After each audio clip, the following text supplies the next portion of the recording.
going to start. This is the ultimate sanction, I do warn you. They haven't been played for decades and played badly. They are absolutely appalling. Greetings everyone, thank you for coming. We're about to get underway.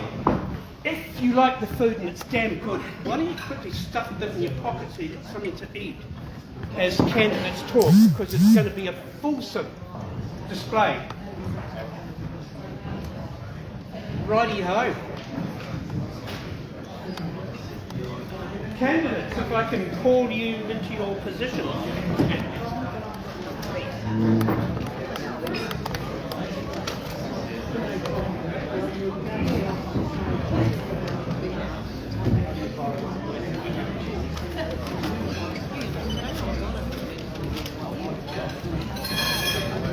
It's nice to see someone actually this fantastic.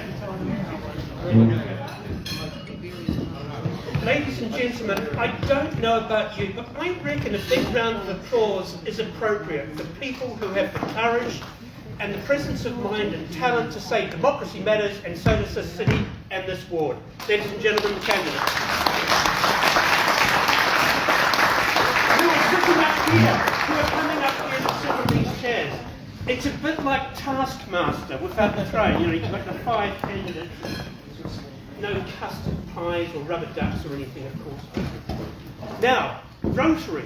This is a Rotary event, so I'm going to invite Rotary, please, to open proceedings and explain, actually, why we're here. Michael, thank you.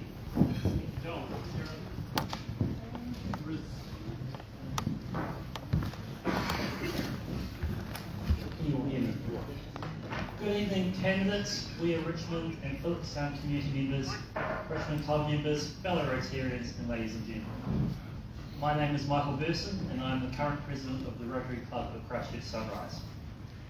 While we've had various locations in the central city in our 36-year existence, our recent home has been here at the Richmond Club, where we have developed strong relationships with the local communities. Tonight, alongside We Are Richmond, Phillipstown Hub, and the Richmond Club, we have joined together to host and facilitate this event. Rotarians believe that our role is to bring people together. Often this is people with skills, talents, experience, and financial resources with those who will benefit from those. Tonight, it is to help the local community engage with their civic leaders and help promote what is important to the local communities. On behalf of our club members, we welcome you tonight. We would also like to welcome you to join us on Fridays at 6:45 here at Richmond Club. We have our weekly meetings from 7 till 8 a.m, followed by an optional breakfast at the cafe. We would also love your involvement in our regular projects and fundraising activities, joining with us in whatever capacity you can.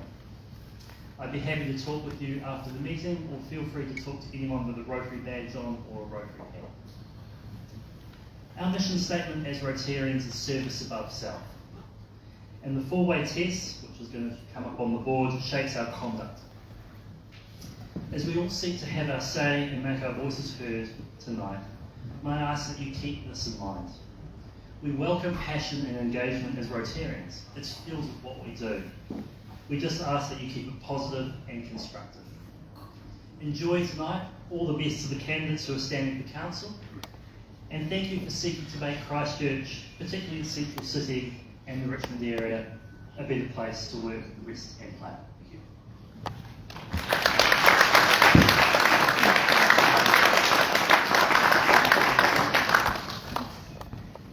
Thanks, Michael.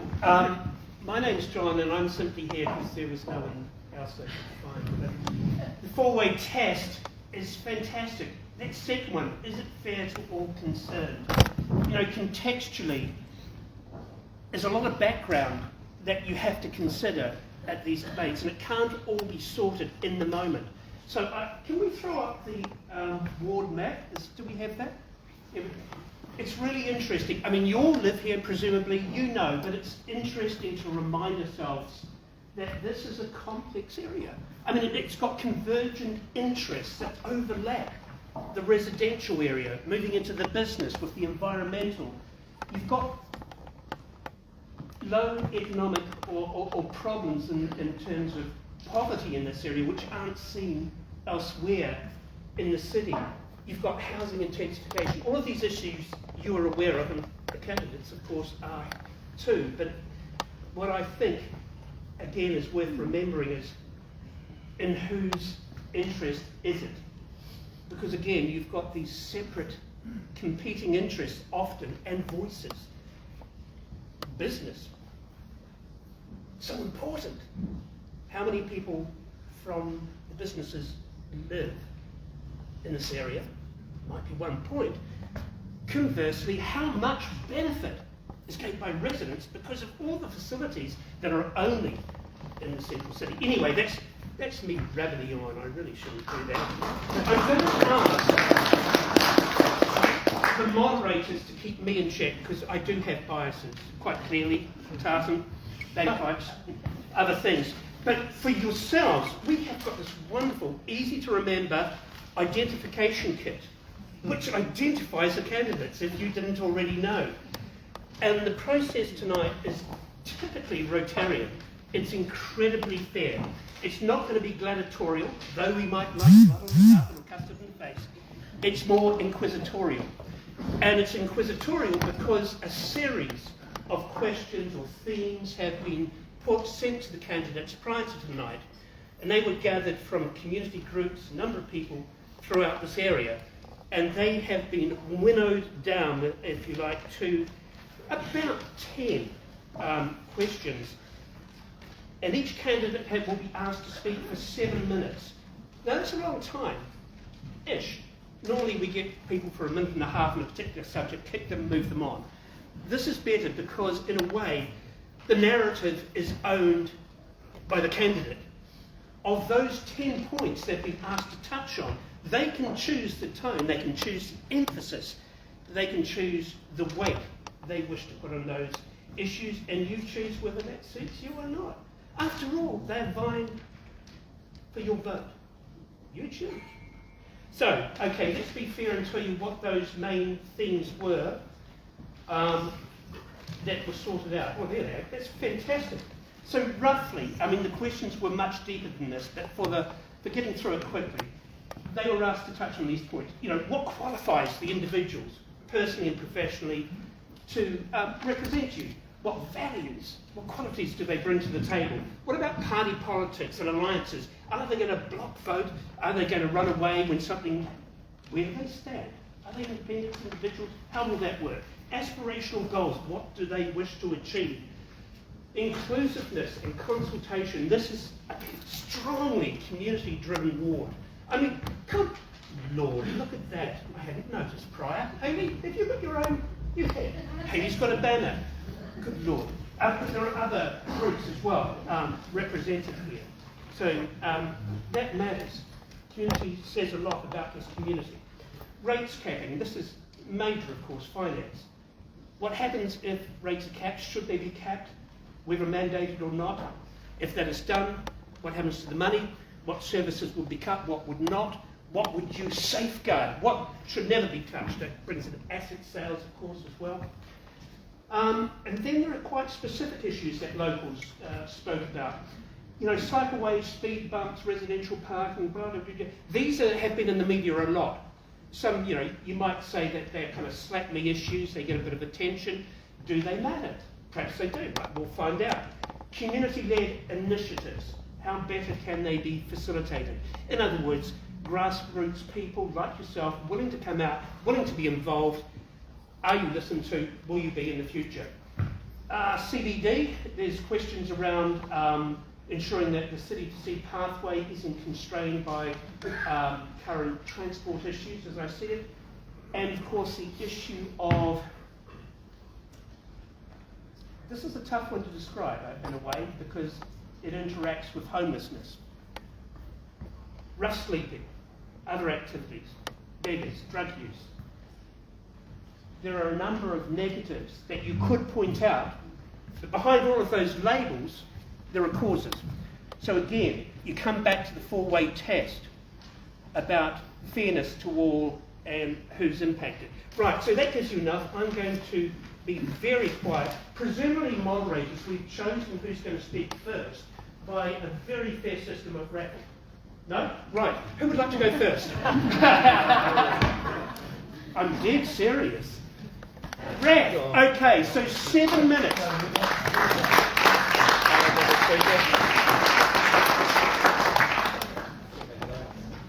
So, Rev, just before you start, I will tell you that there is a timekeeper, John. You've got an enormous horn. No, he's got a big bell. And I think 5 minutes or something, you get a 2-minute warning. And of course, the final sanction, should you prevaricate, would be bagpipes. Thank you. I'll set my timer. So I'm going up here? Yeah, look, wherever you wish, mate. I'm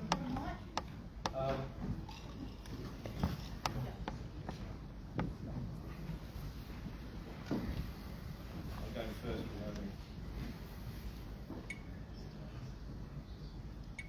Okay, evening everyone. Is that on? No, it's good. Hello. Well, good evening everyone. Thanks for having me. Thanks Sunrise for organising this. 7 minutes, so I'll whip through all these questions like an exam. What qualifies me? I mean, you can read the bio, so I'm not going to go through that. What I bring as your counsellor is experience, credibility, and know-how. And they're absolutely critical. I was deeply involved in the post-earthquake response, rebuild, and reimagination of the city, both at the governance and the community level. And I've been involved in governance, business, and community for over 35 years. In terms of the values I bring, I'm committed. I'm still back here 12 years later. I'm very considered in my approach. I don't tend to get too excited about stuff.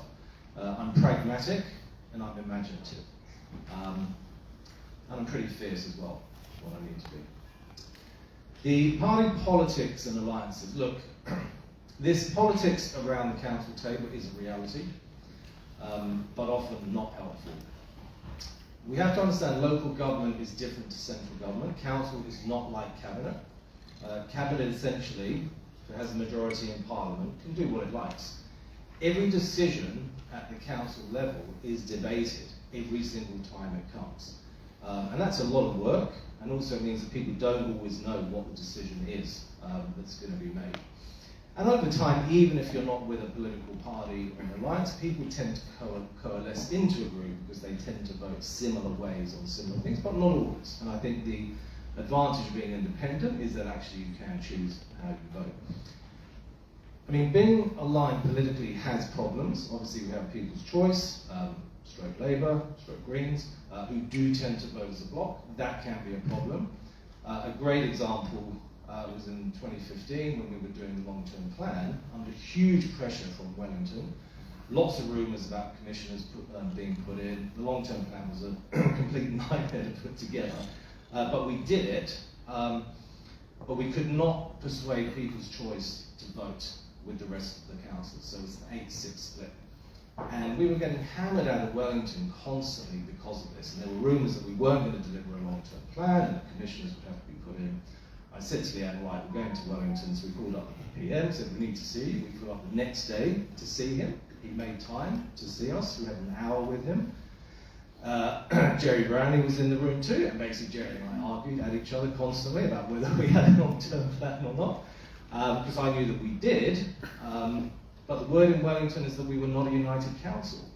And even after all that stuff, and me asking People's Choice to support us, because it was the interest of the city to do that, they didn't. And that cost us a lot of time, effort, and money. It was a disgrace. So there are disadvantages to that. Aspirational goals for the city. Look, there's a lot. I mean, I think for me, ensuring long-term financial sustainability is critical, because there is a fiscal tsunami coming towards us, not just here in New Zealand, but also overseas, and we really need to get our finances in order over the long term. I really want to support more affordable housing. The central city, particularly, is only half built. We've only got half the population that we've been wanting from even 10 years ago, so I really support that.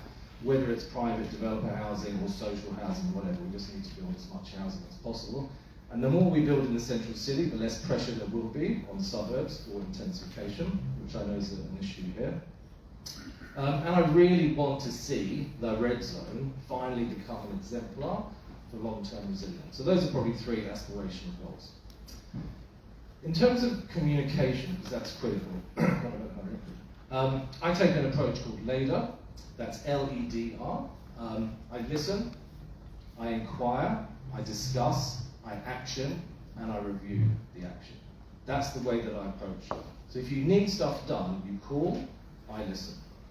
Community consultation is very, very challenging.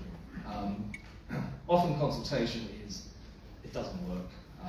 It's felt like it's just something that council does. One thing we could try, citizens' assemblies. They take a bit of work putting it together, but if you've got a very defined problem, that can be a very useful way of actually bringing various people in the community together to discuss an issue. But consultation is never going to be an easy thing to solve. You'll always get people who, they start community groups, they take over community groups, they say they're the voice of the community, but that's not always the case. It's a challenge. That's why you have elections, essentially. 2 to go. Okay. Rates. I'm proposing a cap on rates increases of 5%, starting in the next long-term plan and being reviewed every 3 years when you check back on inflation. It's totally doable. We don't have to cut any core services.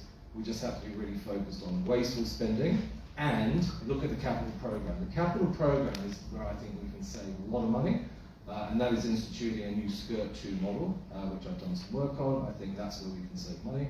But it provides fiscal accountability, it provides focus, and it also tells people, hey, this is what you can budget for the next 3 years, which is quite important. In terms of assets, we want to keep control of our core infrastructure assets, the airport, port, lines company. We want to expand and grow our portfolio, but we need capital to do that. We'll look to continue to look for opportunities to do that, as I did when I was Chair of Finance last time. I did the Littleton Port takeover, I did the Enable takeover from the Crown, I got the original funding for the Community Housing Trust to build houses, I tried to buy out the airport from the Crown, I tried to buy out the Orion lines as well. I also tried to buy all the Housing New Zealand stock off the government. But there was, some deals didn't happen, some deals did, but we want to expand our portfolio. Cycleways, all the squeaky issues, look, I don't know what the answer is there. Some are good, some are not so good. Community proposals, the art of getting things done. Find a councillor who knows how to get stuff done, and that's me. City to sea link, I'm open to ideas there, it's critical. Antisocial behaviour in the red zone, big issue. We need a group like they're doing on this Ministerial Advisory Group on retail crime. To conclude, vote for me, and you get a senior, influential councillor with experience, networks, credibility, and know-how. Thank you.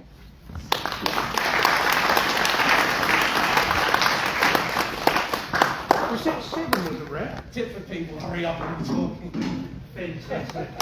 So you can see what can be done in 7 minutes and the way you have to place emphasis on things. What I don't think you guys know about the moderators.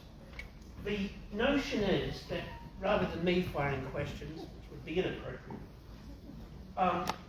these folks, wise and true, have listened to you, Raph, and will actually give their view as proxies, if you like, for your views. I know that's very annoying. It's just how it's going to be. Is there anything, Raph gave you that you went, or maybe not that, or that you felt you needed further information on, or he did not cover? Oh, please, do not be quiet. Why these folks are thinking, by the way, I'll give you a moment. I didn't do the safety briefing. There's the exit door, as a man running in green.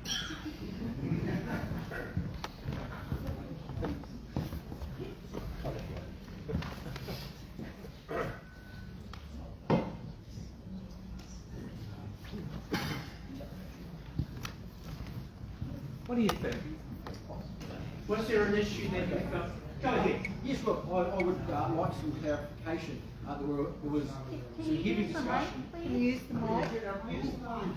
That's a very good. That's my fault. I should have taken. It is my fault. It is. I know. Kia ora koutou, Murray James from We Are Richmond.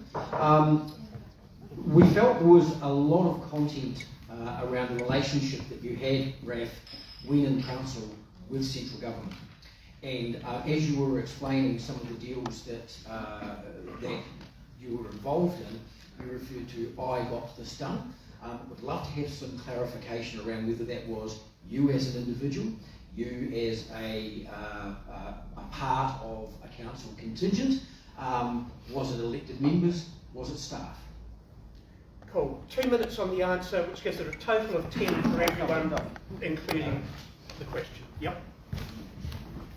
Yeah, interesting question. Obviously, in my role as a councillor, in terms of the port, yes, I proposed that. I led the group that did the work. That was the takeover and delisting. It was quite complicated. And I did the negotiation. So I did that whole deal. Obviously, it had to be approved, first by the CCHL board and then by council. Funnily enough, two people on council, two People's Choice members voted against that, and I had to say, you realise we're buying assets. The Enable deal, again, and that's because I've got experience in these areas. So I saw a lot of these things, but of course they were all council decisions, and every decision has to come back to council. Yeah, I think that answers your question. Yeah, okay. Any others while I'm here? Excellent. Thanks, Rav. Well done. Round of applause. We will continue with the loose approach to choosing who goes next. The only other person with a last name, a surname with M. Oh, it's Jake. Cheers, mate. Thank you.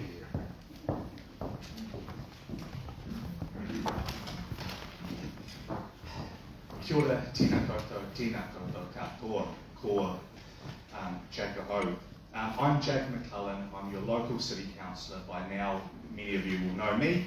And before I was your city councillor, I was one of your two community board members. So for the last 9 years, I've been working hard for this community. I live right by the new Metro Sports, or as we now call it, Parakiori Recreation and Sports Centre. I attended school at Otawhiri in the CBD. I also did a year at Linwood, and I did a term at primary school at Phillipstown when it was operating. I've lived in Phillipstown on Matheson's Road, in Linwood, in Richmond, on North Avon Road, and in the CBD. So addressing some of these questions. Well, first I'd like to actually start at the bottom and talk about some of the rough sleeping and transitional housing issues we've been having. These are a direct result of government policy.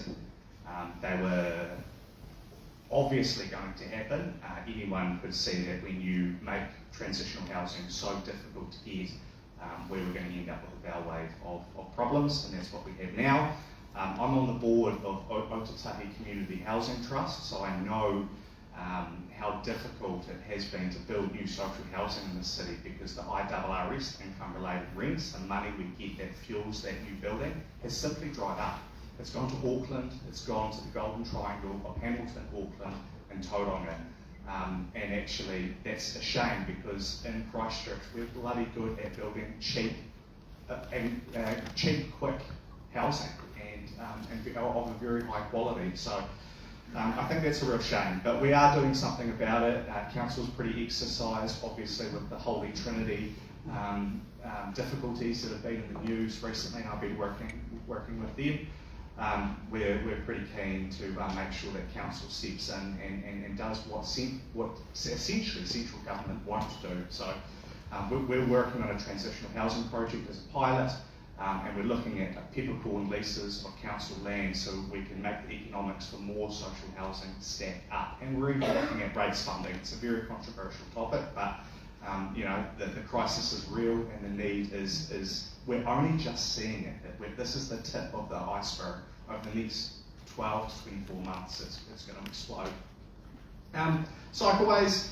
I'm a supporter of cycleways. I believe everyone deserves a safe trip for whatever type of journey that they choose. We all pay rates. Most of us are car users, but those that choose to cycle do deserve a little bit of the share of the pie, a share of the collective rate pool, and they also deserve a safe journey. It doesn't mean to say I think we've gotten every cycleway right. We have not, but that doesn't mean that we should down tools and not provide that infrastructure for some. The next stage of infrastructure that we would like to build is to connect up little cycleways to the major MCRs, and the idea is those little capillaries, if you will, would connect up to all the local schools. That's a habit. We want to get young people into the habit of taking a bike so that they actually live healthier lives and save the health system some money down the road. Excuse the pun. Rates times have been really, really tough. In this city, in every city in the country, probably the world, we're dealing with a triple hit of insurance, inflation, and interest rates. But I'm proud, particularly of the work we did last year. We managed to get rates below 5%, and there's been a lot of talk about a rates cap. We got them below 5% if you exclude the stadium. Dare I even talk about stadium? So there's no reason we can't do that again. In normal times we can. Most years we do get rates well below that figure. So I don't believe in a cap. I think it's arbitrary. I think it's a handcuff that we don't need, and it doesn't offer us the ability to respond when the unexpected happens. So look, in short, I take really seriously the trust you've consistently placed in me, and I work every day to serve our collective interests. I'm open about my political stripes. I run as Labour, but I firmly believe my job is to work hard for each and every single one of you, regardless of your opinions or your different communication styles. And look, this isn't my latest venture. This is my community. It's where I live, where I work, where I went to school. And this term, I've stepped up to serve as Deputy Chair of Council's Audit and Risk Committee. Really? Is that 1 minute to go? Or?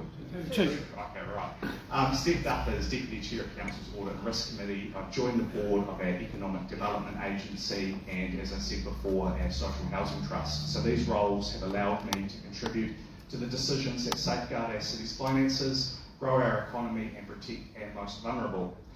While the Central City is the largest single population centre in my ward, I believe strongly in tackling inequities across communities wherever I find them.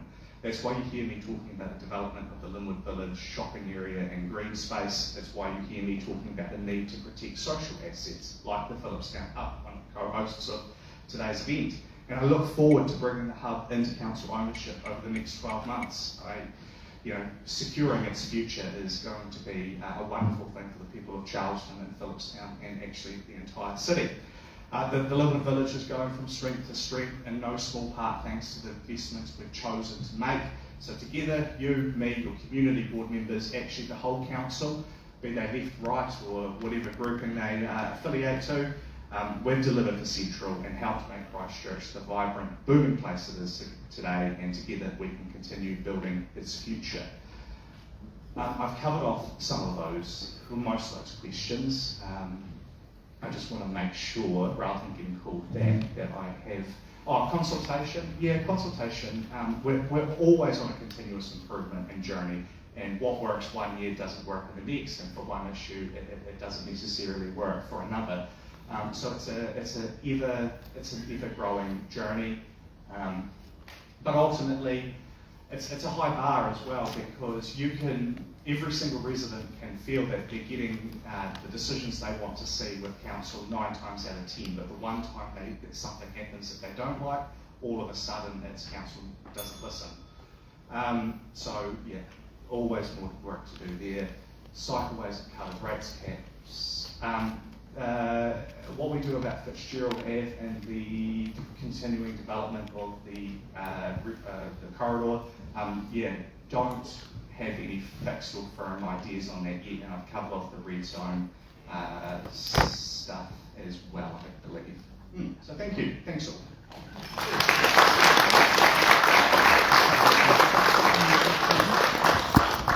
It's inevitable that you will be called back, because we're going to do that with everyone, just because we want to.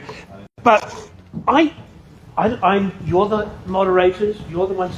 Did you hear someone say, dare I talk about the stadium? Did that ring a bell with anyone?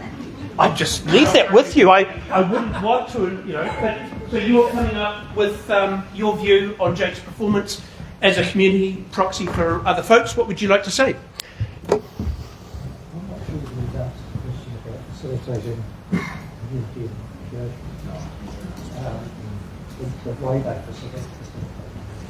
It's a lot of pressure.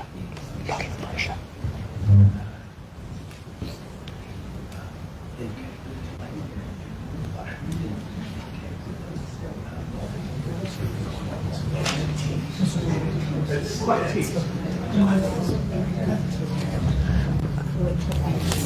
I'm going to have to push you for a decision. Go for your life, mate. Jake, we'd like you to elaborate a little further on how you proactively facilitate better community engagement, not so much with you personally and the community, but using the resources of council to do that, to carry out that engagement process.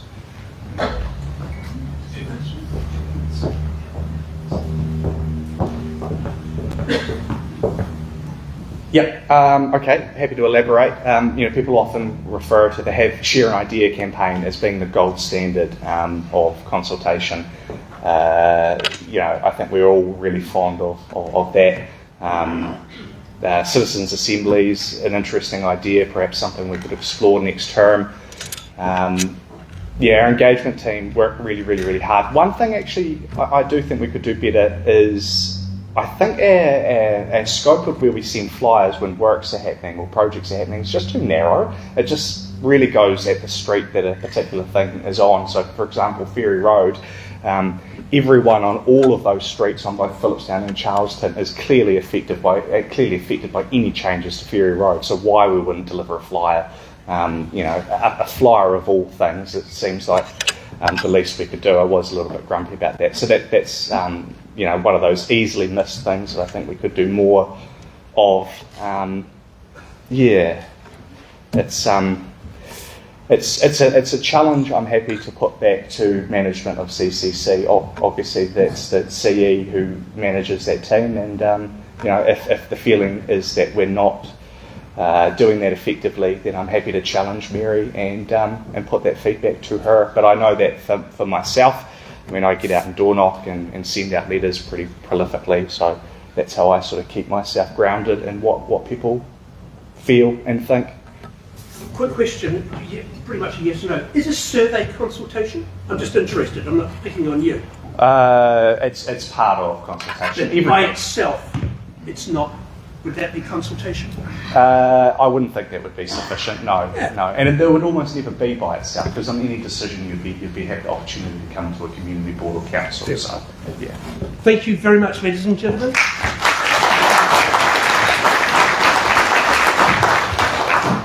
Maybe put up a hand. Oh yes, you win. You did. I was going to say, the girls should go last. Really? Should girls go last? I don't know. I think this is gender neutral. I think you can go. It's all right. Make sure I got these in the right order. Is there an advantage going last, you think? Yeah, can I go last? I reckon there is. I totally reckon there is. Because you'll be so stunning that you'll be remembered regardless You need to lower if the you bar. started or ended. There you go. Kia ora koutou. Thank you for welcoming us all here tonight. This is so well organised, thank you. Well, I'm standing in this room, I feel the strength and resilience of our communities. For years, we have faced challenge after challenge, from the earthquakes that reshaped our streets, to the ongoing struggle with intensification, the cost of living pressures, and the slow pace of recovery.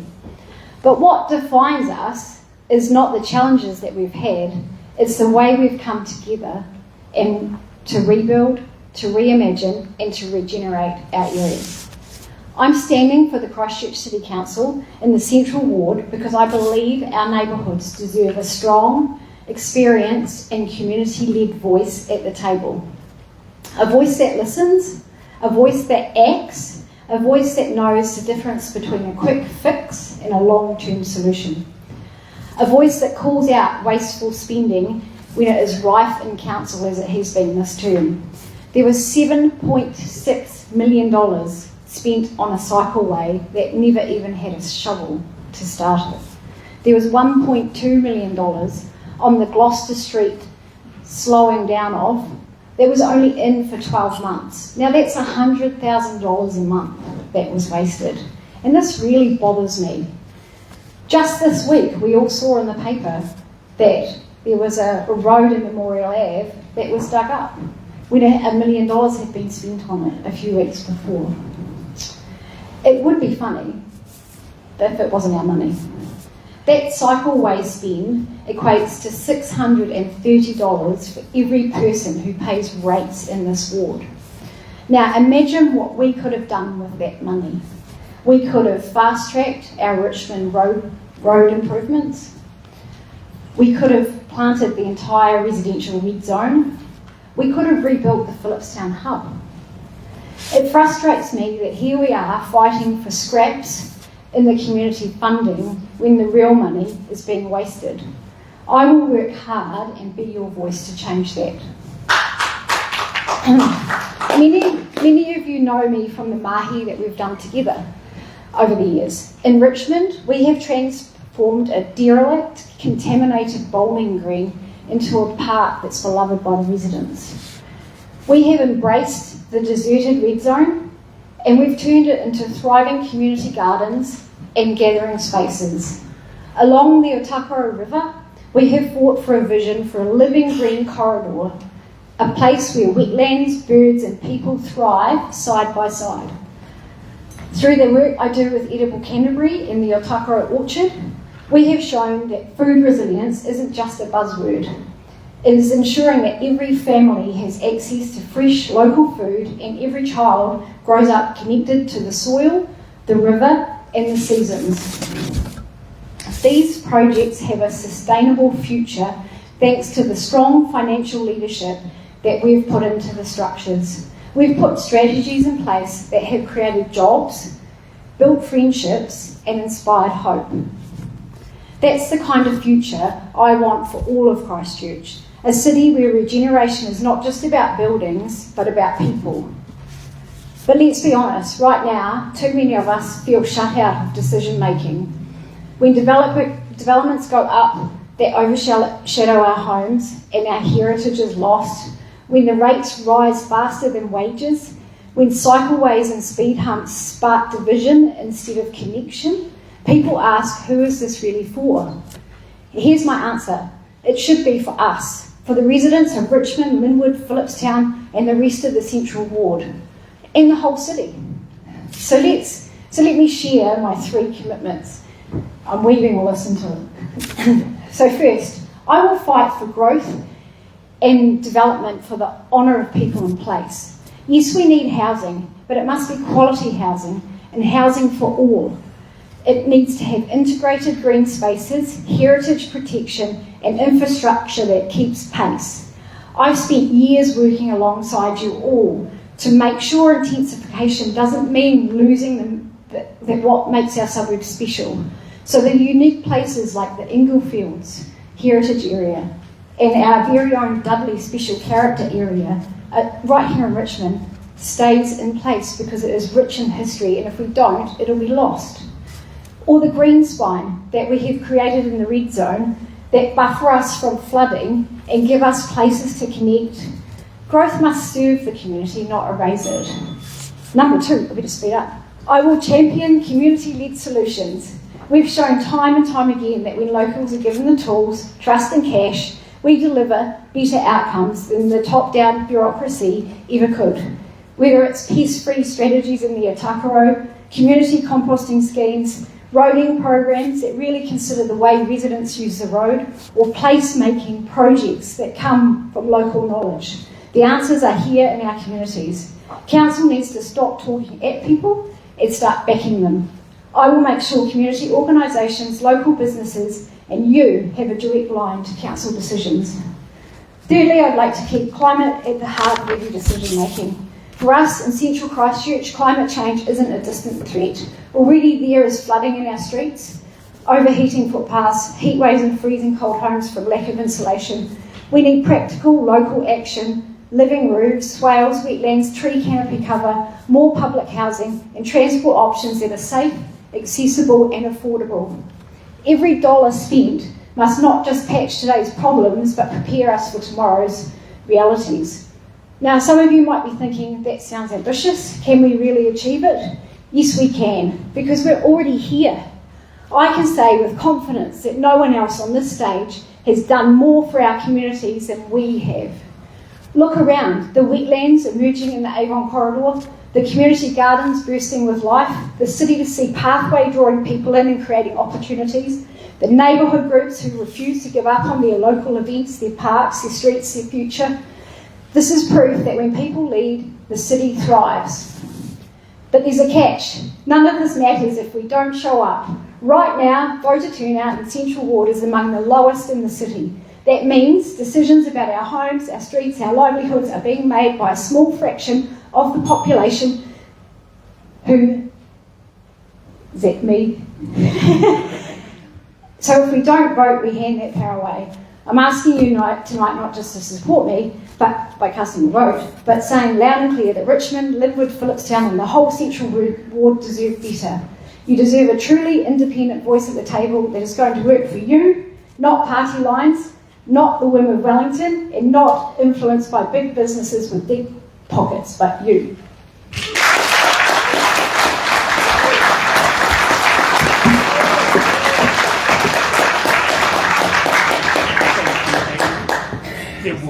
There will be an inevitable question, but it's a good point. But do you know what percentage of people turned out to vote last year? 33.1%, which means the number of people gathered here, don't ask me the math, but theoretically, just here tonight, you can change the election result. Sorry, not taking questions at the moment.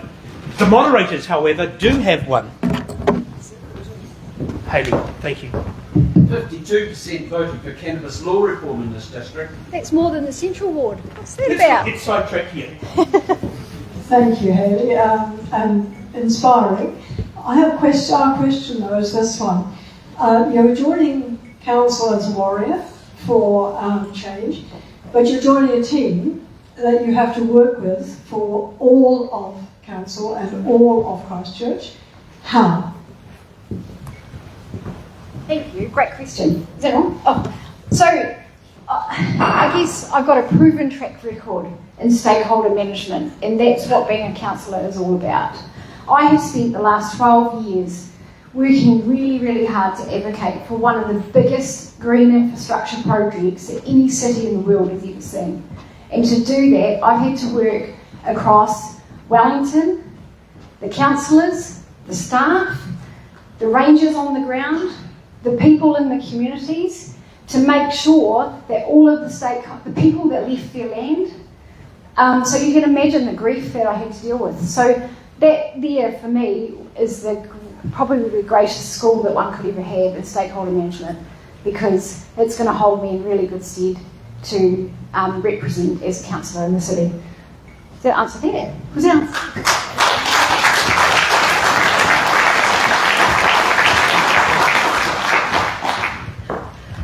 Righty-ho. With great enthusiasm, I saw Tom put up his hand to go next. I think he did. Well done. Okay.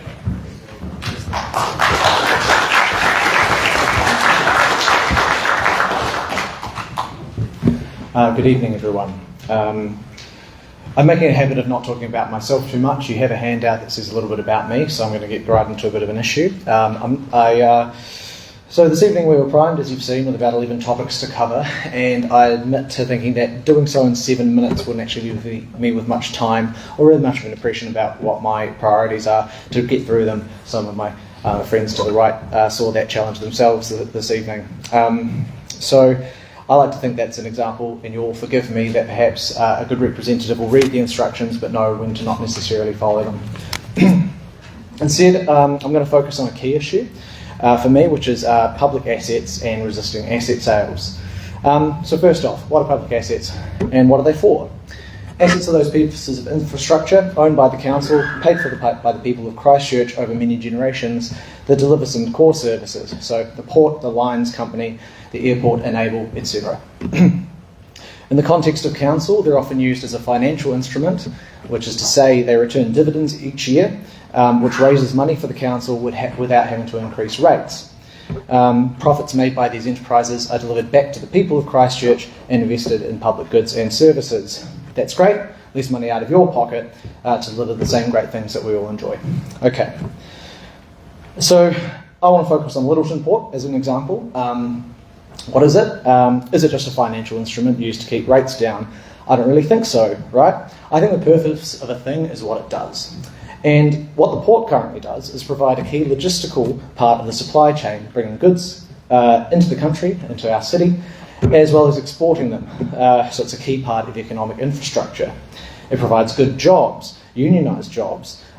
It builds a community around it. It's a workplace where everyone knows each other and is engaged with the local community. Why it's important to think about the port for what it does, not just as a clever investment, is pretty easy in my opinion. Think back to the experience during COVID-19. Would you be comfortable with a private company deciding whether or not it was profitable to keep the port running during the global pandemic? Unlike the argument for public assets as merely a financial instrument to keep rates down, they're actually a core public service. In fact, the assets like the port, there may even be times where it's necessary to be able to run them at a loss. So why would anyone want to sell public assets? Since I was 20 years old, I think I've attended a community meeting at least once every 12 months, aimed at resisting pressure to sell public assets. It comes up all the time. The slick words of those who want to sell may change, talking about greater return on investment, like our friend Mike Yardley talked about a few months ago in the press, asset diversification, asset recycling.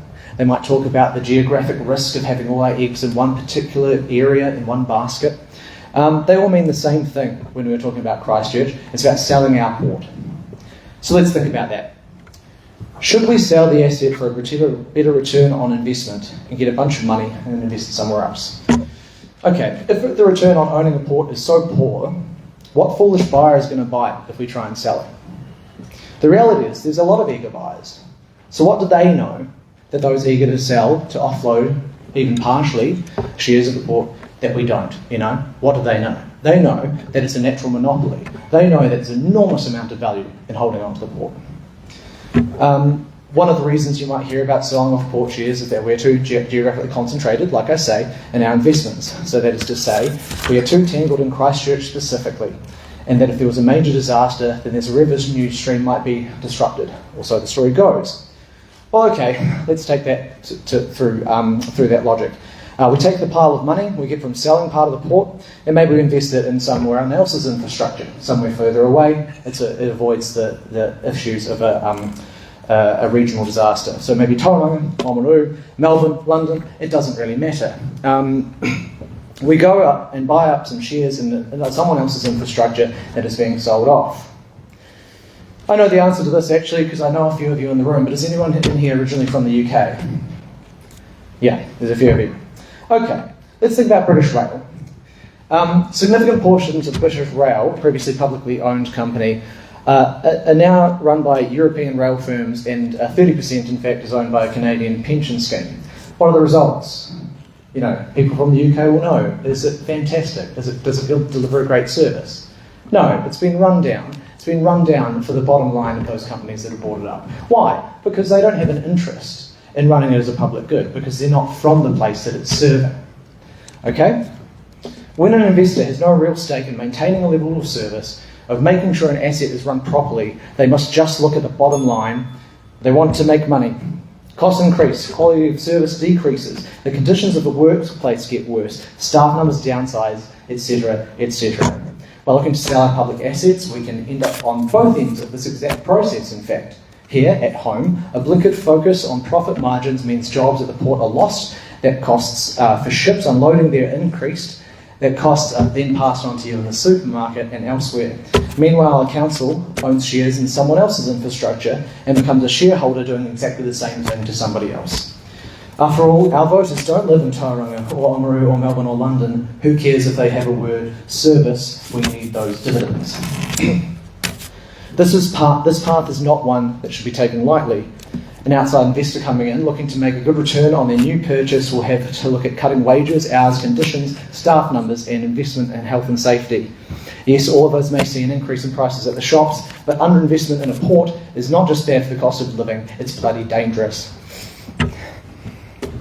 There have been injuries, there have been deaths, and you will not find a port worker in this city, or I think in this country, who will not tell you that plain. Privatisation in their industry is associated with much greater risk of injury and death. But okay, perhaps rather than buying some other infrastructure, we get our big pile of cash and we invest it in an investment firm. Well, okay, an investment firm, you pay administration fees every year. That's a bit of your money going out regardless of how the market is going. And an investment firm, you pay tax on that as well. Dividends, we actually get that in full. If you have an investment firm, about a third of that goes to Nicola Willis. Why should we vote for you on this, mate? What's this got to do with one? No individual questions at the moment. We'll get there if we have time. And we'll answer that, but let's keep them going and keep the process. I'll rush ahead a little bit. The reason I think this is important to talk about is because the conversation of asset sales is in the room, it is in the city, and it's related to rates caps. And I think anyone who is trying to sell you the idea that we can bring in a rates cap without looking at diversifying our portfolio by selling off rates.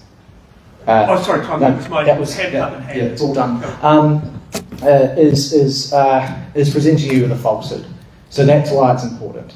It's extremely important. These are assets that were built up by the legacy of generations of people in this city, and they are at risk by people who want to sell them off, who are running in various seats, including this one.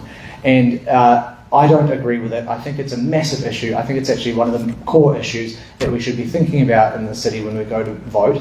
And I think it would be a slap in the face to past generations who help pay for them, and a kick in the teeth to future generations yet to come, because it will not solve our fiscal situation. It will not improve the cost of living. And the cost of living is basically my major issue, because I want a city that works for working people. I want a place where it's affordable to live, where people have good jobs, good houses, good transport. That's it.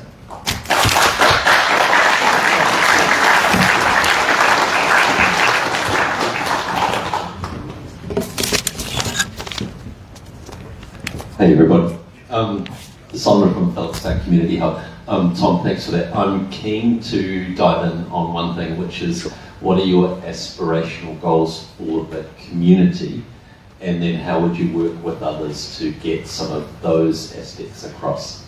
And remind you, we've only got 2 minutes for that. Tom. Yep, I'll try to keep it brief. Cheers.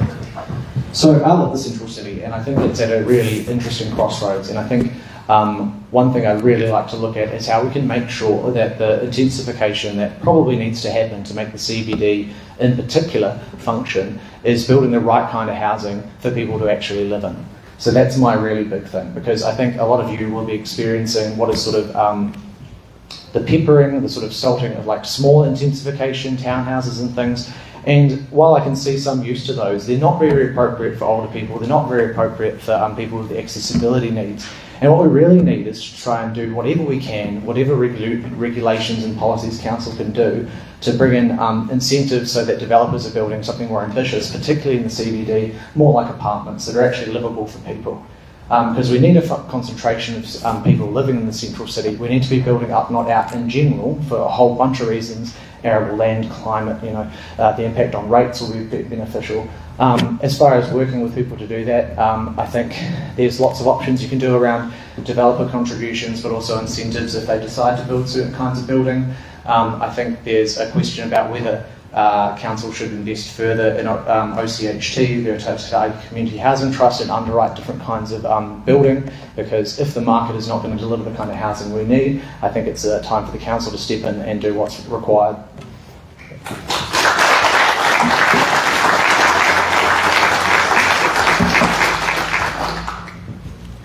Okay, lucky last. Whew. And I would have to say you have no advantage. No. There's no Hey, advantage. like to me. Yeah. And look, again, I will just say at this point, and it's not a fiction, but I do feel obliged to say it. Tom, you chose your route, but the question was out of fairness to everyone. We did it this way. So your choice, but again, you did have the opportunity to touch on that specific within the framework. Good on you. All right. Thanks. Evening, everyone. I'm Mace. I'm running for Council and Community Board. I'd like to begin by acknowledging that this role would be quite different from any of my previous work experience. While I haven't worked directly in Council or Community Service, I've been deeply involved in establishing and managing a successful kitchen team, in large part through clear communication, effective delegation, and strong leadership. One of my key goals is to foster greater openness between the council and the public. I believe empathy is essential when working with diverse community groups, as it allows for a balanced understanding of different perspectives and more informed and inclusive decision making. While I lean to the left politically, I am committed to engaging respectfully with views from outside of my own sphere. I believe that good ideas can come from anywhere, and I work toward outcomes that benefit the whole community, no matter whose side proposed it. So if elected, I'd aim to achieve the following by the end of my term. I want to reintroduce the free shuttle service as a permanent fixture within the city centre. It's going to be a hard one, yeah. Progress planning for a permanent commuter rail system, including a new station. And work on increasing the housing stock and enhance wraparound support services for the homeless. I also plan to build strong working relationships with the community groups around the central ward. These relationships will be essential for inclusive consultation processes, and they'll deliver outcomes that will reflect the community's needs. To help boost civic engagement, I'd like to see more schools implement programs that educate students on how local councils function and how to engage with them. While this cultural shift will take time, I believe in the long term, investing in political literacy is vital for building a more engaged and informed future electorate, especially in our lower demographic areas. Transparency will be a top priority, especially in cases where proposals are declined.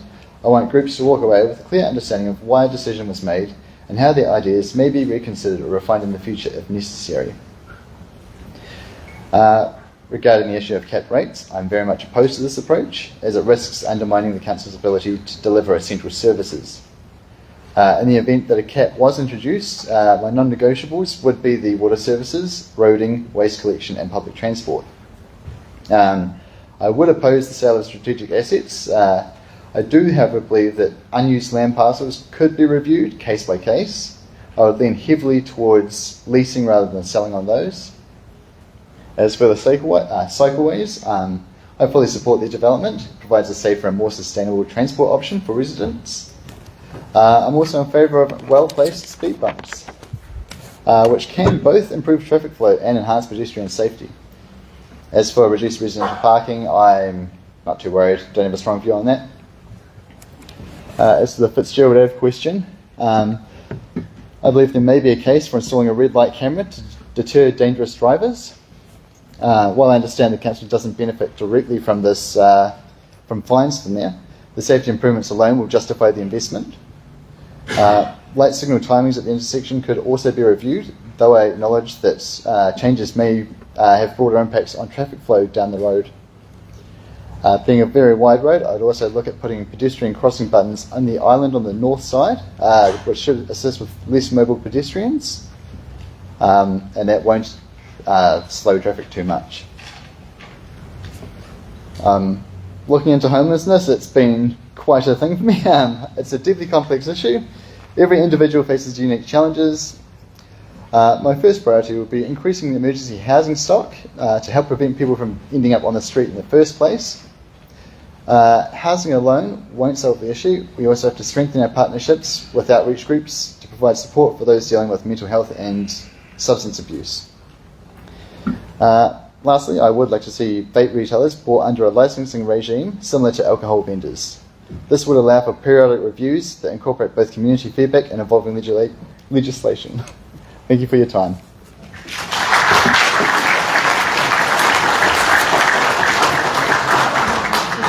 Sorry? Do you want to wait on for a second because there'll be a question?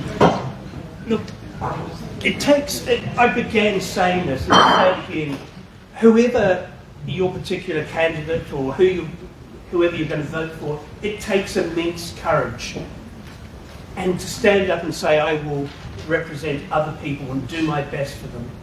Everyone here deserves a big round of applause. And this is the first time you're out of your comfort zone. Oh, yeah. Oh, yeah. I mean, no, I'm fine.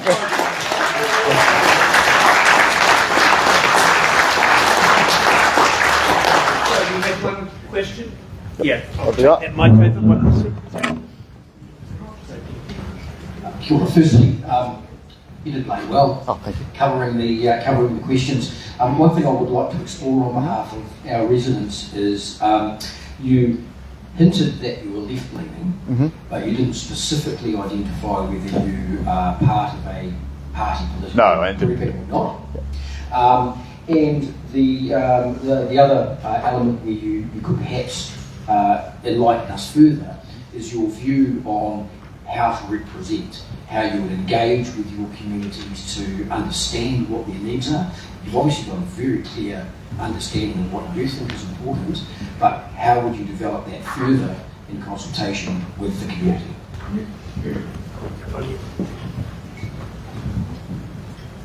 Magical 2 minutes. So I'm left-leaning, but I am running as an independent, so no party affiliations. As for community engagement, I really have to get out there more and just meet more people, especially around other parts of the ward. It is something I am trying to work on. And I guess the more people I meet, the easier it's going to get. Yeah. Sorry, that's my answer.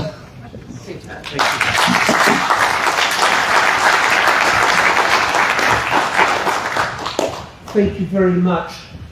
I believe, and organisers please slap me around severely if I'm wrong, that we're going to have a short break. It's tea, it's cake, it's little things on sticks. How exciting. And then, but it's not too long, there'll be some mechanism to draw you back in for the grand finale. Is there going to be a grand finale? There's going to be a grand finale? Oh, yes! It'll probably be something like a quick fire round, some blood on the carpet, that kind of gladiatorial aspect that was already missing. So thank you very much.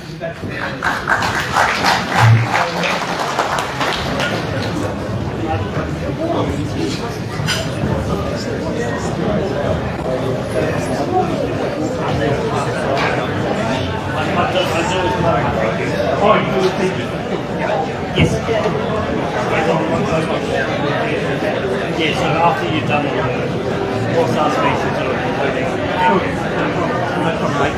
It'll be good. Very, very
Right, folks, are you ready?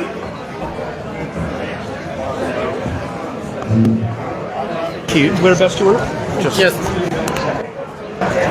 Tied on someone. Yeah, cool. John, what are our rules going to be for questions from the floor? Have you got any idea? No, John, no. just one. No timing, no nothing. I think that we do need time. Questions, not statements. Yeah. And the candidates each have, no more than a minute to answer. That's 5 minutes for each question. Even 5 questions takes you to 25 minutes. Yes. Will they drop me the time a minute or not? Well, Hey? drop me the time a minute? I think so. Yeah, I think so. You let them know. Yes. I'm going to ask these guys.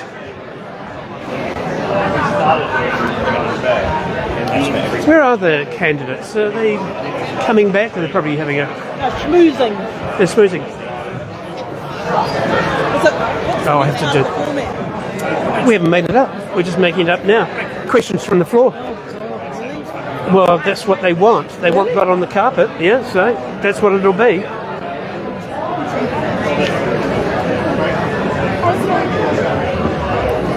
I'm going to think... Yeah, I'll get these guys. I think if we say 2 people can answer each question... No, it's too... No, have to each of them. Nobody's allowed to ask 2 questions. No, I'm just trying to... It's more these candidates answering that I'm worried about and the time that eats up. Well, it may be a question for a particular candidate, but there are a couple of dangerous people in the room that you don't want doing too much. Yeah. Okay.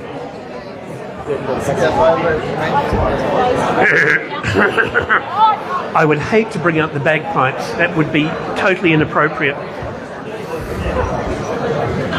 If the candidates would like to make their way back up and we all take a seat again. Yeah, it's getting to bagpipe threshold moment. Hey, look, we're just winging this. I have no fucking idea what's... it'll probably be questions from the audience. And but we have to limit you because it's just going to eat up time. And I have to go to bagpipe practice. I'm dead serious. That's why they're here.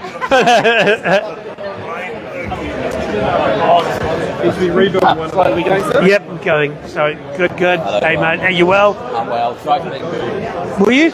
I will not have questions. Oh, I had no idea who was being rude. Oh, good. I see Hayley's Bennett's still up there. Hayden? Her Bennett's still up. Yeah, I'll deal with it. Yes, I've seen it. Righty-ho. Right. Well, the bagpipes are clearly coming out. It's just impossible. Bloody... Right.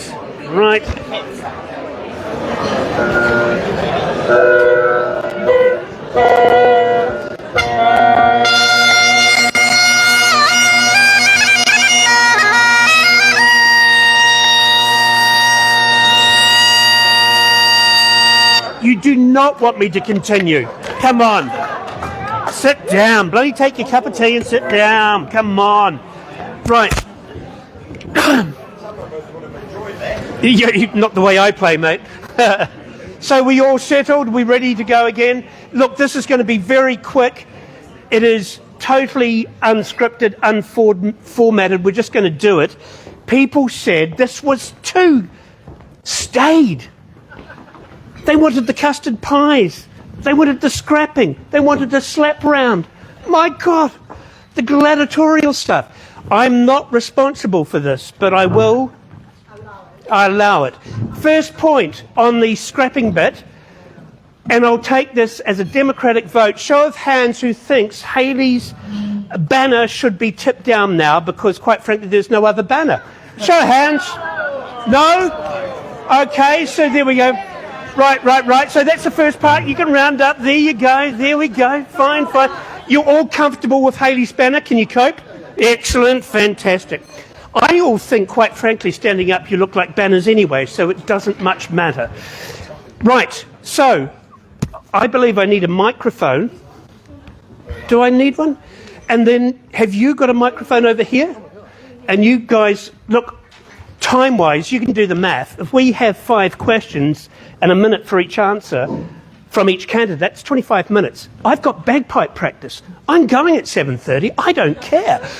So what I suggest that we do is those who are incredibly passionate may answer, but you may decline to answer if you wish, because, there you go. Okay, who's got questions? Oh, look, please. Thank you. No, I'll yell it out loud. I've got a loud voice.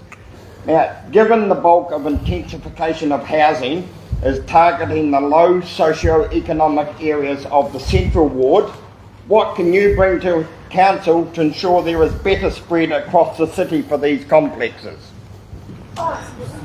Hayley? Your microphone, I don't know if that's working. Good. I'm answering it because, intensification has been troublesome and challenging in our ward, in all of our wards, and it's been a real push into what we call the donut, right? So Richmond, Phillipstown, Charleston, and the central city areas too. And what we've seen is heritage in our communities being sold to developers, and to be fair, if there's no other one to purchase a property, then someone retires and needs to go to the next part of their life, well, then that's what happens. Solution, Hayley, though? But the solution is that we've really got to find those areas in the central city that can be intensified higher without impacting the neighbourhoods that exist, and we need to find a way to get more development in the 4 A's, and we need to balance that intensification, as I said in my talk, with green spaces, and making sure that we're doing it near supermarkets, bus stops, etc. Thank you, Hayley. Anyone else? Come on up. You had the PC14 today, but yep. Very quickly, the answer to your question about why intensification happens in lower income areas is the cost of land. That's simply the reason that developers will not be buying land in wherever, Pendleton or Richmond or Scarborough, whatever. It's too expensive. So that's why it happens. I think to take the pressure, basically we just need to build out the central city. We have so much development land available here, and that's where we want densification to take the pressure off the suburbs.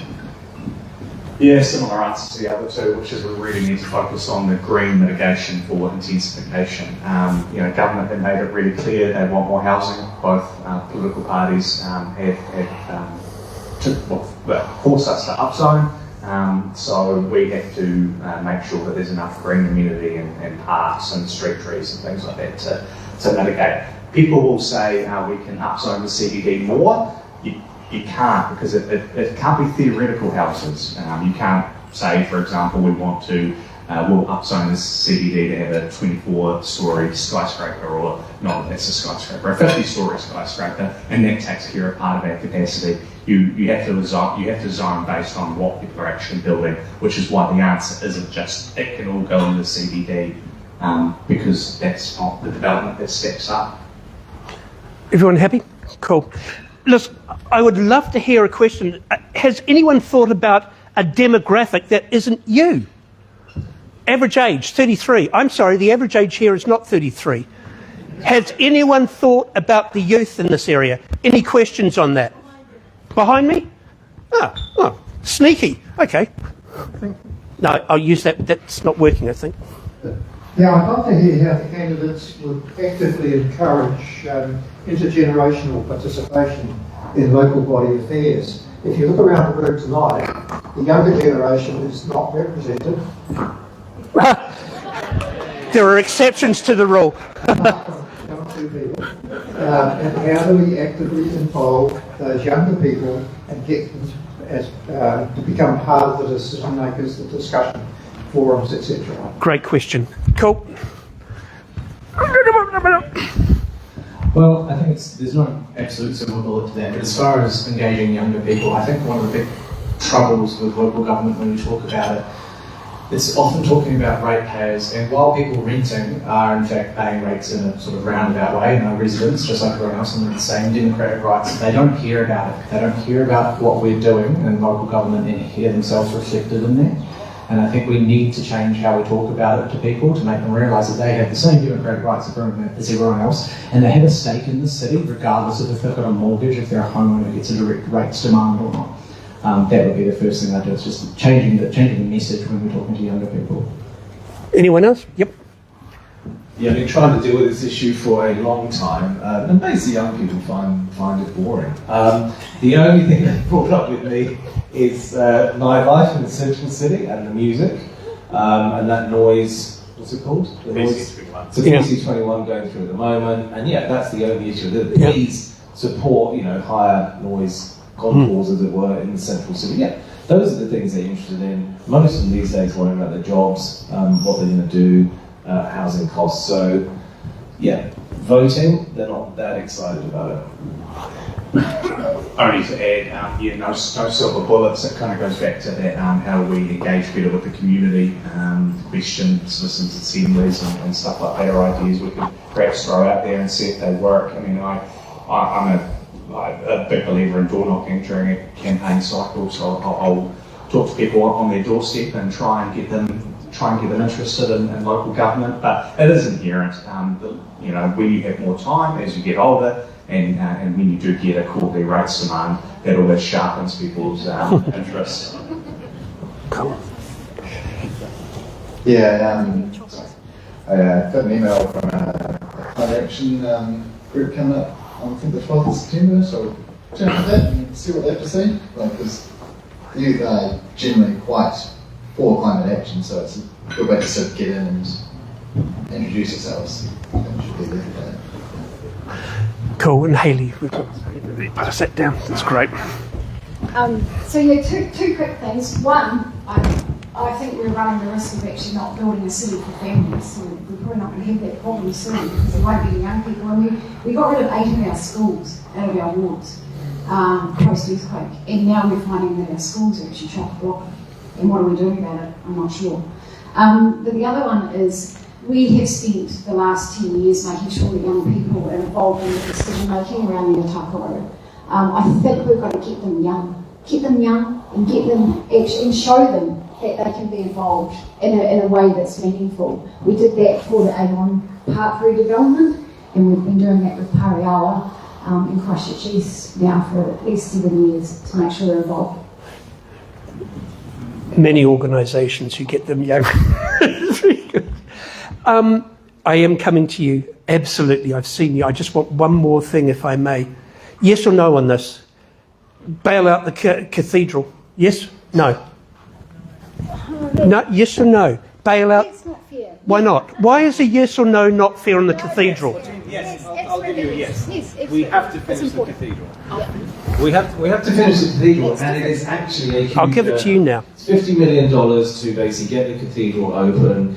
The amount of development that will be released on that will be $1 billion. That's 150 million GST bang. Cool. Pass it on. Let's keep moving. Yes, but central government can't get away with thinking that they can't contribute. Okay. They get the GST. Cool. We've got 2 more to go. And I am absolutely coming to you. Similar to others, I think it needs to get sorted. We need to put that heal that wound of the earthquakes and get it open, get it done. I agree that the central government shouldn't be able to walk away as it was a tripartite agreement, I believe, between the church, the local government and central government to get it sorted. Cathedral Square is critical to putting the pieces together of our central service. So, yeah. Cool, thank you. Ma'am, I'm sorry to keep you waiting. I know you have a good question. Thank you. Just in relation to the housing and the intensification, is there going to be any monitoring of how many of the inner city houses are Airbnbs with the stadium opening and all the other things? That's going to take money away from people that need housing. Good question, yeah. I'll just move it down. Airbnb is a real challenge, right? Post-earthquake, we've lost thousands, and I mean thousands of hotel rooms, and it really filled a gap. But what wasn't there was compliance, and now that those rules are in place, so I think the Airbnbs, and I own an Airbnb too, by the way. I do, yes, I'm living in it while I'm fixing my house for earthquake repairs, but this is a whole other story. So yeah, critical that there's compliance, critical that it's followed up, but it's served a purpose, and as we see the city develop, we'll see that housing change, and hopefully those Airbnbs will switch to actual first-time buyers and people that actually can afford them. Excellent. Yeah, I'm massively concerned with Airbnbs because I think it's not just how it puts pressure on the housing market as it exists, it actually encourages developers to build the kinds of housing that people don't even want to live in long term. You can tolerate anything for a nice holiday weekend, but what kind of housing are we building if we're encouraging developers to build the wrong sort of stuff that's only working for Airbnbs? So I think council needs to make sure it has the right information on Airbnbs, actually knows where they are, how often they're being hosted, charges them appropriately. They are a commercial business, they're a micro hotel, they should be treated as a commercial business. And frankly, I'd be quite in favour of massively limiting the amount of consent we give them to run it all. Well done, Tom. Yes, there needs to be better regulation and compliance, and I think that is happening in council. Yep, we have the toughest regulatory regime in the country, and that is, well, that's been good. And the question now is should we start to move to some proactive enforcement of that? And I would say the answer is yes. The other thing that is often missed in the conversation, now that they're in a regulatory regime and now that they're paying a higher degree of rates and the playing field to a certain degree has been levelled, they're going to become less viable as more city hotels come online. We're seeing more and more hotels being announced. That is the greatest threat to Airbnb, and like all things, it'll reach its equilibrium in time. Yeah, I'm all for it. I mean, regulated, not entirely out, but mostly out. More homes to do to live in is better than, like, 50% of cities being holiday homes. Thank you so much. Ladies and gentlemen, are you satiated? Are you full? Do you think you've had enough almost? Really? Look, one last question, and then I have to go. I'm late. My lucky last. Just sort of a question, given we're going to another election cycle with central government next year, bit of a challenge for the local candidate. There's a proliferation of vape shops appearing, especially in suburbs where there's cheap rentals available. We've got about 4 within spitting distance. The closest one is just over 300 metres from where it's supposed to be from the local school, so it meets the Ministry of Health requirements. If there was a large support to regulate vape shops further, even go down the Australian line, which is basically to make them, I think it's prescription only from pharmacies. What would you do if the local, your ward said, we don't like this, we've had enough? What would you do to advocate to, with other councillors, to try and push central government to do something about it with the next election cycle coming up? Would I be able to summarise that, and do you support prescribing or banning vapes? Yeah, is that sufficient? Any of those things. Okay. Would you support banning the vape shops? Yes, definitely. I think we could absolutely do some more regulation on it. I'm more than happy to advocate to central government to give us the tools. We've done a lot this term on pokies. Well, we've maintained our sinking lid policy, which was a hard-fought thing, let me tell you, and we've introduced a LAP as well, a local alcohol policy. So now that work's done, absolutely bring on the vape shops. Yeah, Australia always seems to be a little bit ahead of us on a lot of these issues. I think that their model is worth looking at. Singapore is trying to deal with it at the moment in a very draconian manner by banning it. I think 20-year imprisonment. So it's not an easy thing, but again, like the sort of proliferation of alcohol and liquor shops in community areas, it's something that as a council we can certainly push back on and at least send that message to central government that this is a bigger issue for the community. Yeah, absolutely. Totally fine with if there's going to be interested in reducing the number of vape shops or prescription-only moves in New Zealand, I welcome that, absolutely. They were brought in meant to be trying to get people off smoking, but we know very well that young people are picking them up at a much higher rate, and we still are looking at various health studies. I'm not a fan, happy to do whatever we can to reduce the uptake of vaping. Funny enough, we met with Mothers Against Vaping this week to talk to them about what we could do here in Richmond, because we've got 5 shops and it's horrific. And New Zealand's become a bit of a dumping ground for what was left over in Australia is basically our problem. So we support them in their work to legislate, because we can't do anything here bylaws-wise unless we legislate. But what we can do as a community is make sure they're following the rules and maybe run them out of town. That's what we're going to try. Yeah! Whooping and a hollering. Folks, I think we've come to a natural end, if that's okay with everyone. If it's not okay, tough. No. The candidates, you have been fantastic. You've put up with me. You've answered all the questions. You've been interrogated by the monitors who were appointed by Rotary. This was all about Rotary and their vision of truth from the perspective of how things should be done in a civil way. Speaking of civil ways, Michael, you're going to end up and wind up for Rotary. Thank you, John. I've got the vote of thanks. So, on behalf of the Rotary Club of Christchurch, I wish to thank everyone for joining us tonight. A particular thanks to our moderators and to the candidates for standing firstly for office. It has been wonderful to get insight into your passion for the city and your views. I want to thank the Richmond Club for hosting tonight. It's a wonderful venue, and We Are Richmond and the Phillipstown Hub both for their input. There are 2 people that a special thanks must go to, who without tonight wouldn't have been possible. The first being Ross Skinner down the back.